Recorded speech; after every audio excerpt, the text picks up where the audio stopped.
Welcome to the Frictionless Innkeeper podcast series. Our show is brought to you by the Frictionless Guest app, which allows innkeepers to provide guests with their recommendations of the best local places to eat, play, and shop during their stay. The Frictionless Guest app is accessible through all mobile and desktop devices, and you can learn more about it by visiting frictionlessguest.com. Once again, that's frictionlessguest.com. I'm Matt Langen, and I'll be joined by Steve Short, the founder and CEO of the Frictionless Guest app. And today we're speaking with Monica Edwards, who is the owner of the Morehead Manor Bed Breakfast in Durham, North Carolina. She also runs the African American Association of Innkeepers International, also known as AAAI, and has other previous B&B Association experience. And Monica will be sharing her insights into both being a B&B owner and her experiences in the association arena. And Monica and Steve, how you both doing today? I'm great. Glad to be here. Excellent. How you doing, Steve? Doing well as usual, Matt. Thanks, Monica, for being here with us. We appreciate it. Awesome. All right. Well, let's kick it off. So, Monica, let's start at the top, if you don't mind. Please tell us a bit more about your background and how you came about to be an innkeeper. It actually was a fluke. Most people ask me, was this my lifelong dream of being an innkeeper? And I would have to say no. I did not know anything about innkeeping or bed and breakfast before 1995. Just on a fluke, my husband was given a gift certificate for us to stay at a local B&B. And he surprised me with an overnight stay there, which is on the other side of town, actually, from where we live right now. And I just thought it was the greatest thing since sliced bread. Since we've been together, we've always had people living with us, and we've planned some pretty good parties. And when I stumbled onto a bed and breakfast and said, oh, wow, we can do this and get paid, I was like, let's try this. And so from 1995 until 1996, whenever we traveled, we stayed at a B&B. And we would take informal notes and say, when we have our B&B, we'll do this, we won't do this. But we only thought that we're only going to be able to have a B&B when we were retired. And I say that because most of the people that we met on our innkeeping journey or in staying journey were people who had retired and opened in. So as 30-year-olds, we didn't think it was something that we could do at the time. But I went on to take a job that I wasn't very happy with, and we found the property and opened in 1997. That's great. So what were some of the things, just out of curiosity, when you did your innkeeping journey, what were the things that you said, yes, we'll do this? And what were some of the things that you said, no, maybe we won't do that? Well, one of the things that we were very surprised by, because typically I think that people come to B&Bs to get a better feel for the area. And who better to get that feel from than the innkeeper? And so we noticed that on several attempts when we stayed at inns, after the innkeeper would check us in, the only time that we would see the innkeeper again would be at breakfast time. And they were served breakfast, but they would never engage with the guest in the dining room or the breakfast room. So we decided that when we opened our inn, we would consider ourselves as ambassadors to our city. And we would sit down with our guests in the morning at breakfast time and, kind of get an idea of some of the things that they were interested in seeing or doing while they were here. And maybe recommend restaurants and different things like that. So we're fully engaged with our guests. That's great. And tell us a little bit about the property itself. Well, we landed in a 1910 colonial revival-style mansion, which is pretty much within walking distance to the center of the city. It's in a historic part of town called historic Morehead Hill, which is the area of town where most of the tobacco barons who founded Durham were living at the time. We're within walking distance to the Durham Bulls ballpark, which is also called the American Tobacco Campus, and not too far from Liggett & Myers Tobacco Company, which was downtown. And the former owner of this house actually was one of the CEOs of Liggett & Myers Tobacco Company. We have over 9,200 square feet in the inn. All of our guest rooms are located on the second floor. We have 5 bedrooms with 5 baths. Downstairs are most of our common areas, and then we were also fortunate to have a carriage house, which has another 1,200 square feet above a 4-bay garage, which we're able to do events and things in that area. That's great. Steve, anything else to add there before we jump into Monica's association work? Well, I could talk about historic structures all, forever. But, wow, almost 10,000 square feet. Do you live at the B&B? I assume you do.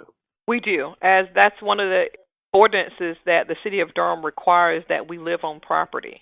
And that's what makes it so very interesting, too, when I started doing association working and diving into the different rules and regulations as far as bed and breakfasts are concerned, because certain cities or towns don't require that the innkeepers live on property, but Durham does require that. And given that the 22 years that we've been here, some of the things that have happened in the inn, I couldn't imagine what would have happened had we not lived on property. Mm-hmm. Yeah, I can bet. Well, that's probably a good segue into talking about your various work with associations. And I think at least 5 or so years heading up the North Carolina Bed and Breakfast Association, right? Yes, we've been very active in most of the trade associations associated with the B&B industry since we opened in 1997, especially North Carolina Bed and Breakfast and Inns Association. I've served in many capacities, the last being the president from 2014 to 2017 in heading up the organization and moving it forward. As most people know who have any relationship with associations, that the association arena has changed, especially in the bed and breakfast industry, because initially the association was more of a marketing association, and now it has become not just a marketing association, but more so an advocacy organization. So a couple of years ago, we partnered with the North Carolina Restaurant and Lodging Association to give us a larger voice when it came to being in front of the state legislators with regards to regulations and ordinances that have anything to do with the B&B arena. Yeah, and I guess especially related to the short-term rental kind of thing, right? Short-term rental, fire codes. I don't know if you remember, probably within the last 10 years or so, there was a situation in North Carolina that made it all the way to the national news where we had some people that perished in a lodging facility. Fortunately for us, it wasn't a bed and breakfast, but because it had to do with a gas leak and carbon monoxide poisoning. And because of that, our lovely politicians changed the rules and decided that they wanted to have CO2 detectors in all lodging facilities that had fossil fuel burning entities. And it was very invasive to the point where they didn't even want you to use sternos in a in a chafing dish without having so they went overboard. And as sometimes politicians do, they're more reactive versus proactive and not in consideration of all the things that need to be looked at before you start putting those types of things in place. So we were fortunate to have North Carolina Restaurant and Lodging Association on our side to be able to help us with that, because most of the inns that are members of the NCBBI, as well as most bed and breakfasts, are in historic properties. And to have to put in a wired CO2/fire system in that is going to be very not cost efficient, and it would have put most of our members out of business had we had to put in wired systems to be able to detect CO2 as well as fire. Wow, interesting. And you say that, so the focus is more on advocacy versus marketing. It used to be then, I guess, that a lot of the marketing was online, where you were actually trying to help the bed and breakfast get direct bookings. Is that exactly what you mean by But that was when the internet was very young, and now the internet, there's lots of tech algorithms and things such as that come along with your online presence. Before, when we had an association website, we could pretty much do pay-per-click and push it out there. So when people were looking for bed and breakfasts in certain areas of North Carolina or in North Carolina in general, the state association's website would come up, and we would always have a link to each of our members' availability, and you could click directly and do that. But now it's become cost prohibitive to do that because it costs so much as far as pay-per-click in competing with the larger entities such as Google Hotels, Expedia, Booking.com, and all the online travel agencies. Right. Yep. Makes that more challenging. Anything more on the advocacy side of things that's worth talking about in terms of the North Carolina time that you spent working with them? Well, when Airbnb first came on the scene, we actually went to Asheville because Asheville had done an extensive spreadsheet of looking at how many hotel nights they were losing to the Airbnbs in their area.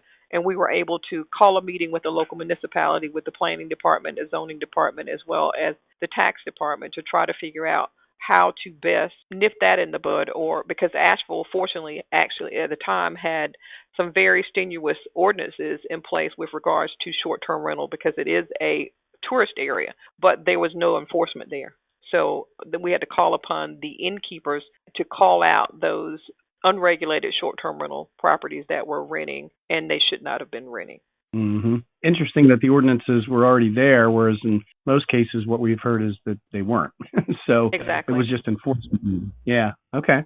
And I think that when you have an area where it's a vacation area or a large touristy area, they're probably they may not be as strong as they need to be. given the changes in short-term rental properties coming online.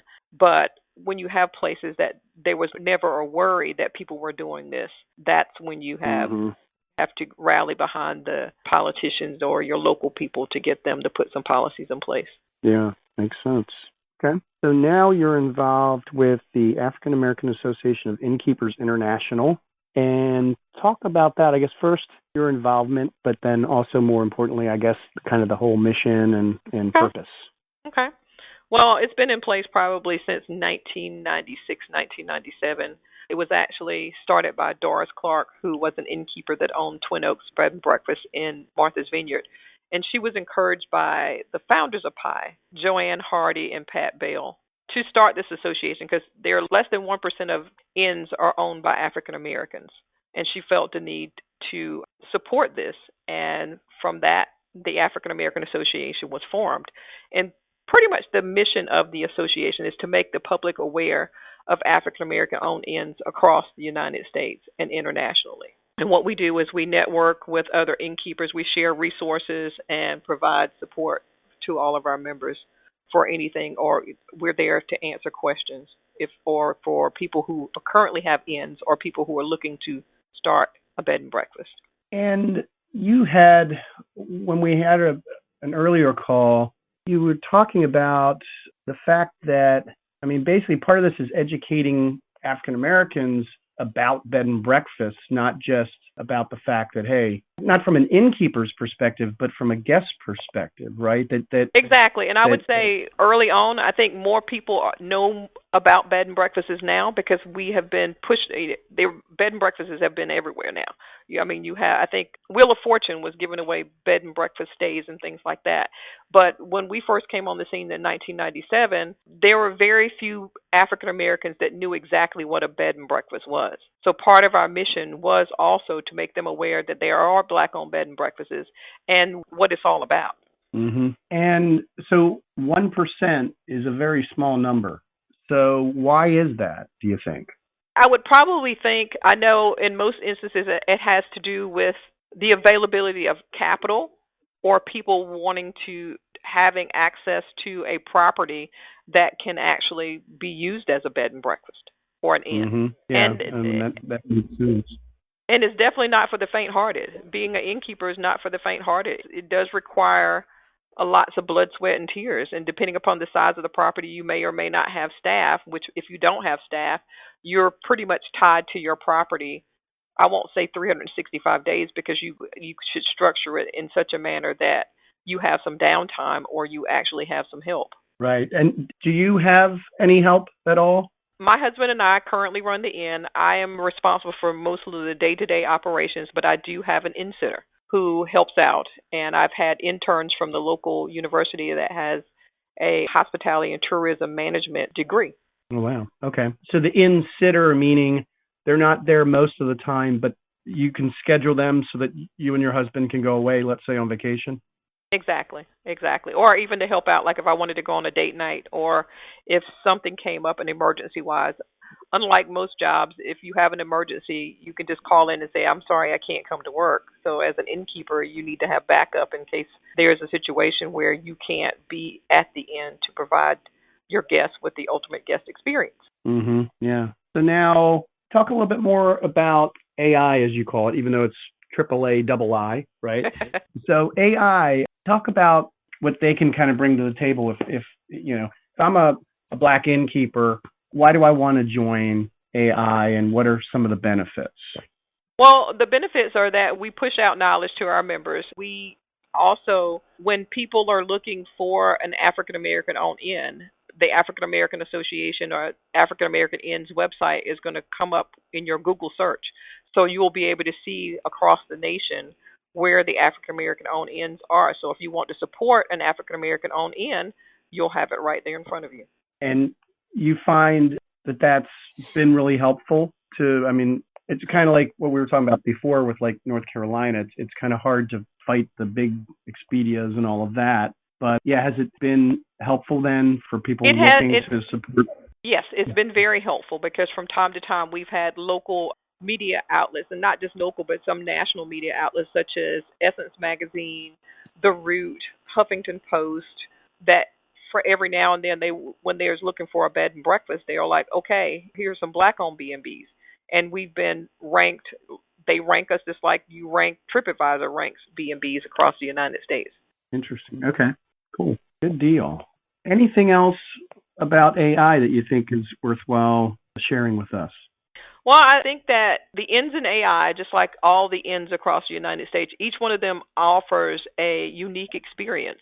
We do have one of our members who is Monique Greenwood, who owns the Aquaba collection, and she has a collection of 6 inns, mostly on the East Coast in the northeastern area.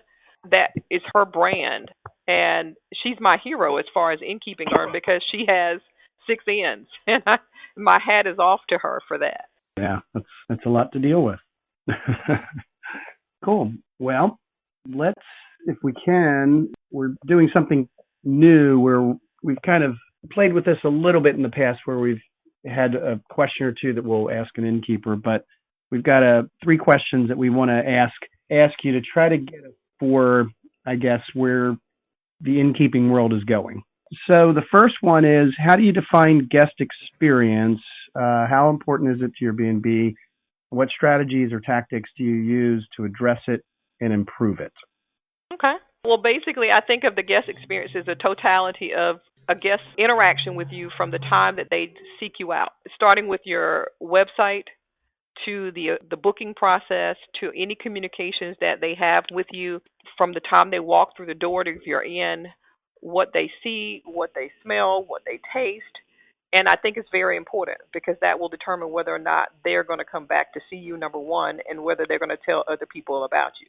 And the best advertising is word of mouth, I do believe. And you want your guests to have that great experience. So they're not only going to enjoy themselves, but they're going to go back to wherever their destination was and tell everybody about you, and that you have to come and stay with Monica and Daniel at Morehead Manor. So what about improvements or whatever? I mean, interesting because you talked about when you all first started about what you wanted to do differently compared to what you saw of other places. Of course, it was right up our alley because, of what we do with the Frictionless Guest app and its purpose. But you've been doing this for 22 years now. How do you refine or try to improve things? I think any thoughts on that? Part of it is staying up to date with the industry trends. And that means going to or attending the local, not just local, but the national trade conferences, because you have professionals there that are keeping up with the travel trends and what the guests want and what they don't want. Because when we first opened 22 years ago, one of the things we talked about was putting telephones in the guest rooms. And I know several innkeepers who went through the process of putting telephones in their guest rooms, and that's a whole nother expense. And now, because everybody carries a cell phone, guest phones in the guest rooms are pretty much obsolete. So those are the kinds of things you have to keep on top of. Your app, and per se, is like getting that information to the guests before they get here. Let them know when they're coming to town, what are the restaurants or sites that you recommend that they see. And if you can send that to them beforehand, they can plan their visit. Sometimes people consider, I think I've heard a couple of people in the industry talk about a cruise mentality, is that when a person is coming to your city, rather than them having to figure out where they're going to eat or what they're going to do, if you can provide them with, if you're going to be here for 3 days, here are the things that I recommend during your 3-day stay that you should do while you're coming to Durham that will enhance your visit here. So all of things such as that. Well, I loved your response when we were first talking about doing things differently and using the term ambassador, which we've kind of blogged about that and written some stuff about that. And also the fact that you said, it's interacting and letting people know about what there is to do. So obviously that's close to our hearts anyway. So great. Okay. Question 2, if you could get an hour of time with a leading expert or consultant in the B&B industry, what are the 2 or 3 most important questions you would like to ask them? Well, probably the first and foremost one is how to cost effectively compete with the larger online travel agencies so that I can get people to book direct, and I don't have to pay the commission to the travel agencies to have people book through the online travel agencies. That's the biggest one that comes to mind. And then where do you see our industry moving 10 years from now? Is there going to be more technology, or are we going to be replaced with artificial intelligence? What can we do to continue to enhance the guest experience at our inns? Now, and by the way, what percentage of direct bookings do you get? Currently, I'm getting 90+%. Of direct bookings? Of direct bookings, yes. Wow, that's crazy high. So what do you attribute that to? I guess the links that I have that are feeding my page, that are feeding people to my availability, a lot of it has to do with the press that I've gotten as being a member of AI, and people are coming directly from, I can see that where people have listed me, they have a link directly from those pages that I can trace to my e-commerce site. Okay. Yeah, and you were talking about in terms of, I mean, how many African Americans percentage-wise come to your bed and breakfast, would you say? And do you think most of those are because of their desire to stay at an African American B&B? Yes.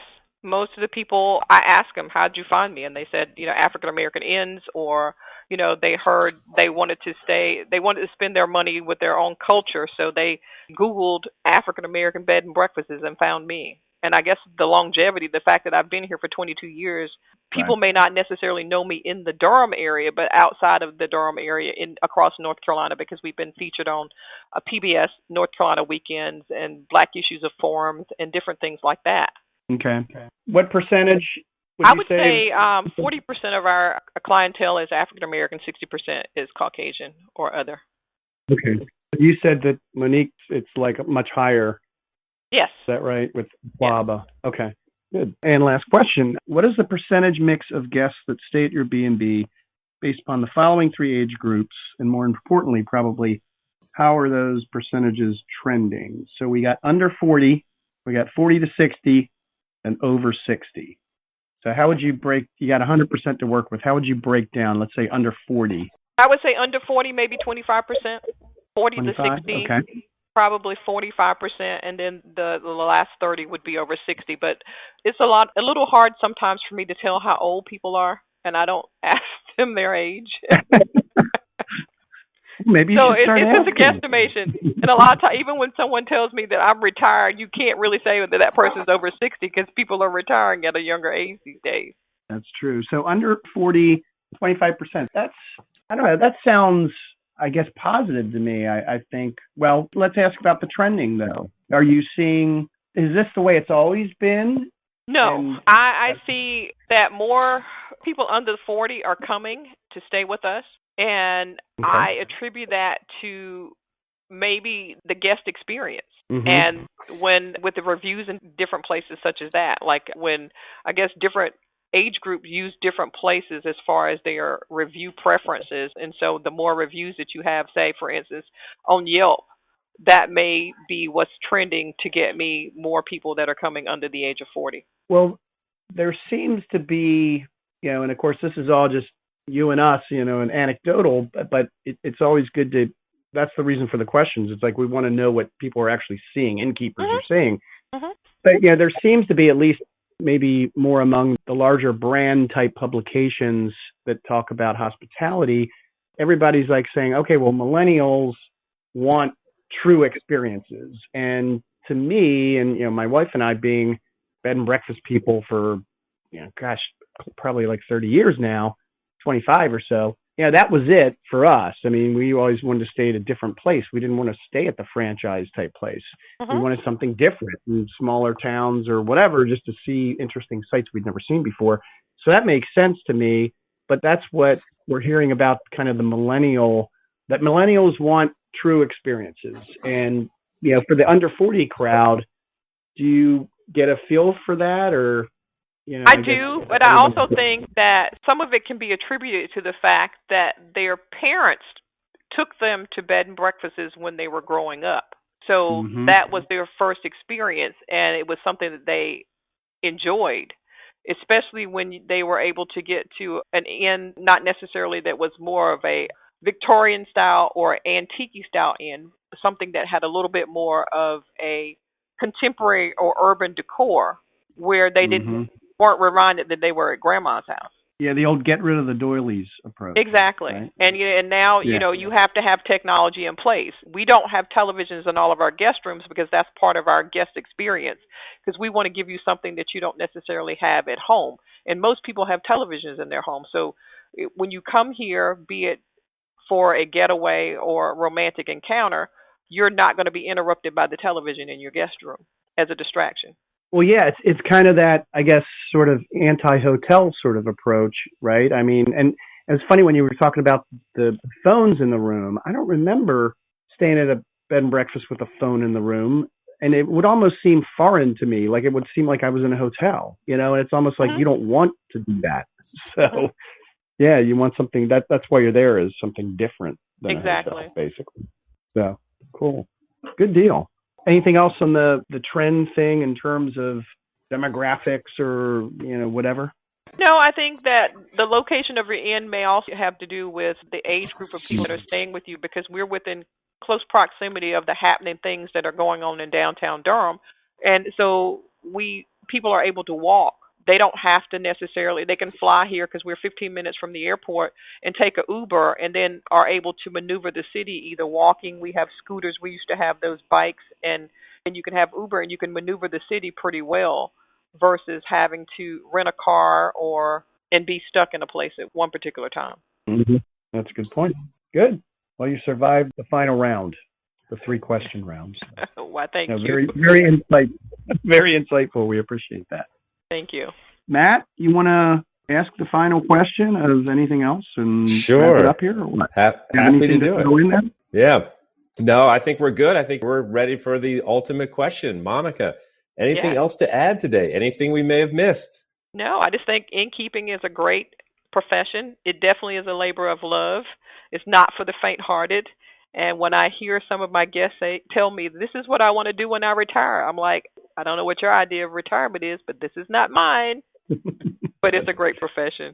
That's so funny. That's great. What a perfect way to end this episode. And our guest for this episode of the Frictionless Innkeeper podcast was Monica Edwards, who is the owner of the Morehead Manor B&B in Durham, North Carolina. She also runs the African American Association of Innkeepers International, also known as AAAI. And Monica was kind enough to share her insights into being a B&B owner, her experiences in the association arena. And she was the first innkeeper to do our power 3-question lightning round at the end, and she aced that. And Monica and Steve, thank you so much for your time today. Thank you for having me.